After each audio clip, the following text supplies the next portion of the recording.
Hello everyone and welcome back to Lucky Loaders 15, where I'll be giving you 3 selections for tomorrow's horse racing action. Now before we get into them, I quickly just want to reflect on how our tips performed today. In the end, it wasn't a bad day here on the YouTube channel as we had a winning nap at Exeter in the Howden Gold Cup. In the end, we put up Eldorado Allen as my nap. He was quite a convincing winner, you have to say. He did very well in the closing stages. I just wasn't convinced about Hitman. For me, he'd just been a hype horse, and if he was really that good, we would have seen him go and do the business in some of those big races, and I didn't think he was absolutely thrown in today off his mark. And in the end, Eldorado Allen, the time really is to catch him fresh, because like I said yesterday in the video, he's got a good record fresh. He'd won twice on his seasonal reappearance, and the other time he was just touched off in a handicap at Sandown when he finished in second from a long layoff. So yeah, he does go well fresh. Is he a horse I'm going to want to be following this season? Probably not, but you have to say it was a good effort by him, and it's nice to see the Colin Tizard team come into a little bit of form. Also as well, the next best ran okay. That was Harry Fry's horse for us, advertised at 6 to 1 each way, got the place money there to finish in second place, but in the end the Skeltons were able to pull off their gamble.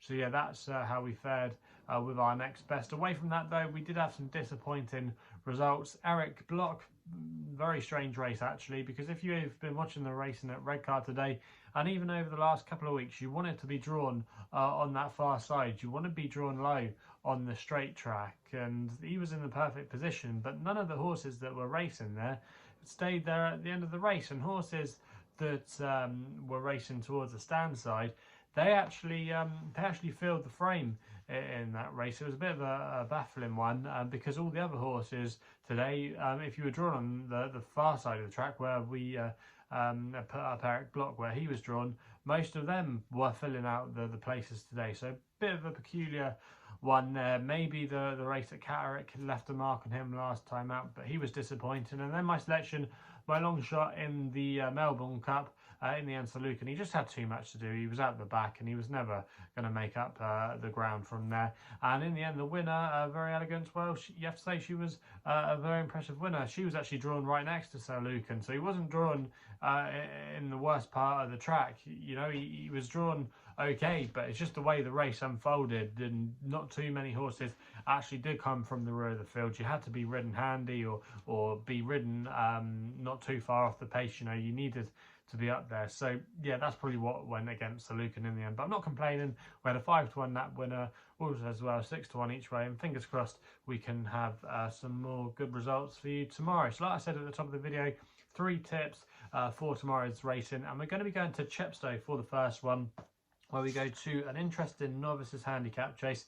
It's the 230, and I'm going to go here with an each way bet to nothing with Amarillo Sky, currently available at 5 to 1 with Bet Victor and William Hill, and I'm going to recommend a 0.5 each way selection here. They're paying 4 places, and I think this horse has got a really good chance if he can take defences for Brendan Powell and Colin Tizard.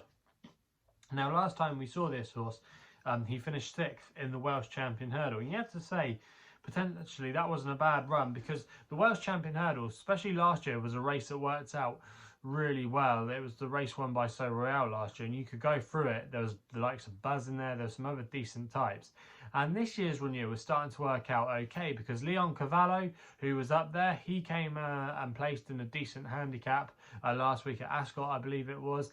And then also as well, Monsieur Lecoq, he ran a decent race and was just touched off as he reverted back to fences. So I don't think it was a bad race at all, and I do think that Amarillo Sky, he's been bred to go chasing, and I do think he could be thrown in here off a mark of 129. He showed some good form last year, especially over hurdles. He also as well ran in a decent race behind the likes of Soaring Glory and Dusart, so that it turned out to be an encouraging display. It was an expensive purchase at the sales, and he's been ridden quite handily and aggressively so far in his career. And if Brendan Powell deploys those tactics tomorrow, that could serve him in good stead, because some of the races at Chepstow recently, not too many horses have been coming from off the pace. I remember at the Persian War meeting a couple of weeks ago, not too many horses were coming from off the pace, and it did pay to be handy. So if he can get into a good rhythm tomorrow, I think the ground will be up his street as well. I don't think he wants it too testing. It'll be good to soft, so no problems there. I just think he's got a really good chance in this race, and I think 5 to 1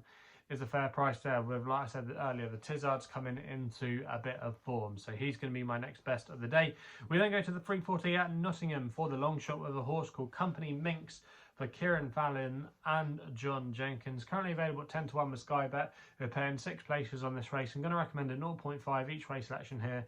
Now, last time we saw this horse, she finished in 4th place at Yarmouth. However, that wasn't a bad run because she was drawn on the wrong side of the track. And if you go back and watch the race, you really have to mark up that run because I think she did very well from, like I say, being drawn on the wrong part of the track. She's now starting to become very well handicapped. She's now £8 below her last winning mark, and she's an interesting contender, I think, dropping back to 5 furlongs tomorrow. She comes from a family as well that should handle the easing conditions. I think she's a half sister to Graphite Storm, who was a fair horse. I think it was for Clive Cox a few years ago, and he didn't mind it when it got tested. So I do think she's got really strong claims in this race tomorrow, and she's drawn on the right part of the track again. Like sometimes we do get these situations where we can get golden highways at the time of year, but normally on soft ground at Nottingham, you kind of want to be drawn high. You don't normally want to be drawn too low. So I do think she's drawn in the right part of the track tomorrow. And I think with Kieran Fallon booked as well, it speaks volumes that they're not going to book a claimer here if they didn't think she was well treated off her current mark of 60. So I think she's got quite a few things in her favour tomorrow. And I'm expecting a good run from our long shot there in the 340 at Nottingham. We then go to the 515 at Kempton for the Nap, where I'm going to go here with Mighty Gurkha for Holly Doyle and Archie Watson. Currently available at the time recording at 10 to 3 with a few firms. And I'm going to recommend a 1-point win bet here. Now this horse, believe it or not, is going to be making his handicap debut tomorrow off a mark of 95. He's been competing in higher company since his days as a juvenile. He was a very forward juvenile, you have to say, because he won when racing resumed, and then he just went through the gears really and was competing in a kind of listed Group 3 company. He has been holding his own on that, but I just think on the all-weather he's a different prospect compared to the turf, where he seemed to have lost his way a little bit this year. He still showed he had some ability, but I think switching back to handicaps is a good move off a mark of 95. He's got a good record here over the course and distance, 2 from 2, and he's 3 from 5 on the all-weather. And he's quite a simple horse, really. He's a point and shoot kind of horse. You just go forward with him, and he should just have too much speed. Holly does have a slightly wide draw tomorrow, but I just think his class might be able to prevail here. And for a Class 3 handicap, I don't think this is a particularly strong race, and this is a calmer assignment compared to what he's been running against previously. He was last seen in a listed race over in Sweden at Borough Park, but I do think this is a much calmer test for him tomorrow.